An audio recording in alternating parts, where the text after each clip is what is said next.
பக்கத்துல இருக்குன்னு பாத்தியா? தண்ணீரை தொட தங்கம். அவகிட்ட நான் சொல்லியிருக்கேன் எல்லாம். சரியா? எல்லாம் சரியாயிரும். சரியா? நீ மனசை போட்டு குழப்பாத தங்கம். மனசை போட்டு குழப்பாத. குழப்பறனால எதுவுமே நடக்க போறது கிடையாது. அதாயிருமா, இதாயிருமா, அப்படியாயிருமா, இப்படியாயிருமா. நீ ஏன் எதுக்கு?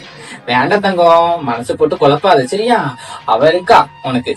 சரியா? அவ எல்லாத்தையும் பாத்துப்பா. நீ கவலைப்படாத. எங்க போயிருவாங்க? எவ்வளவு தூரம் போயிருவாங்க? நீ விடுற ஒவ்வொரு கண்ணீரும் சரியா போயிருமா? நீ அழுது சொன்ன கண்ணீரெல்லாம் நான் அவ காலடியில வச்சிருக்கேன். சரியா? எல்லாம் சரியாயிரும். சரியா? ஒன்னும் நீ கவலைப்படாத. அவ இருக்கா. அவ இருக்கும்போது நீ ஏன் கவலைப்படணும்? உனக்கு மேல ஒரு சக்தி இருக்கு, நம்புறல்ல? நம்மள இயக்குறது ஒரு சக்தி தானே. உனக்கு பெத்தவ எப்படி தங்கம் கைவிட்டுருவா? சொல்லு தங்கம், உனக்கு பெத்தவ எப்படி கைவிட்டுருவா? கவலையே படாத. சரியா? கூடிய சீக்கிரம் பக்கத்துல வந்துட்டா எல்லாம் சரியா போயிரும்ல. சிரிச்சிரு. அதான் உனக்கு அழகா இருக்கும்.